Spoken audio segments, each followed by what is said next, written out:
Nah, sahabat plan pencinta perkebunan kelapa sawit, mungkin teman-teman itu banyak yang bertanya ya, Bang, kalau misalnya kita ngambil bibit yang ada di bawah tanaman kelapa sawit, bagus enggak ya?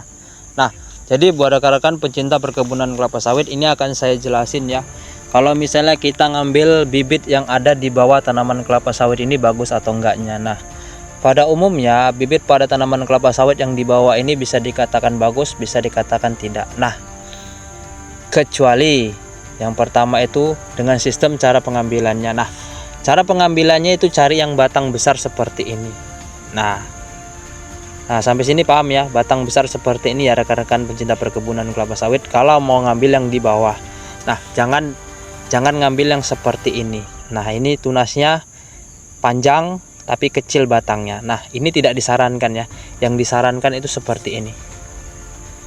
Oke, itu yang pertama. Yang kedua, bibit-bibit yang ada di bawah ini tergantung dari segi kita perawatan. Nah, jika kita mengambil bibit yang seperti ini, kemudian kita merawatnya dengan sistem seperti yang diinginkan, contohnya pemupukan yang sesuai dan perawatan piring yang sesuai, otomatis pertumbuhan buahnya itu akan stabil.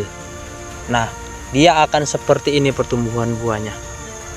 Nah, dengan syarat sesuai dengan pemupukan yang kita inginkan. Contoh, dalam satu kali rotasi kita perlu RP nya itu 1 kilo, kemudian dolomitnya itu 1 kilo, kemudian ureanya itu 0,75, kemudian MOP atau KCL nya itu 0,75, kemudian boraknya itu dia 200 gram. Nah, kalau satu rotasi seperti itu, nah itu otomatis akan pertumbuhannya stabil dan pertumbuhan buahnya itu akan bisa seperti ini. Nah, jangan dibilang itu bibit yang di bawah ini tidak bagus. Nah, bibit yang di bawah ini bisa dikatakan bagus dengan sistem itu perawatan yang sesuai. Nah, jika perawatannya tidak sesuai, maka bibit yang di bawah ini tidak bagus. Nah, jadi buat rekan-rekan pencinta perkebunan kelapa sawit, sampai sini paham ya. Jika rekan-rekan mau mengambil bibit yang seperti ini, ambil, nggak apa-apa. Ambil, saya itu tidak beda-bedakan. Kalau mau diambil silahkan diambil, tapi dengan syarat pemupukannya sesuai ya, sama yang diinginkan oleh tanaman kelapa sawit. Saya jamin 80% pertumbuhan tanaman kelapa sawit itu akan seperti ini. Nah, oke, sampai sini paham ya rekan-rekan pencinta perkebunan kelapa sawit.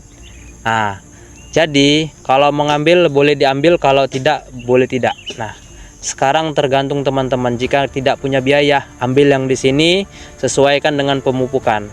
Oke, sampai sini paham. Sekian dan terima kasih. Salam Plan Indonesia.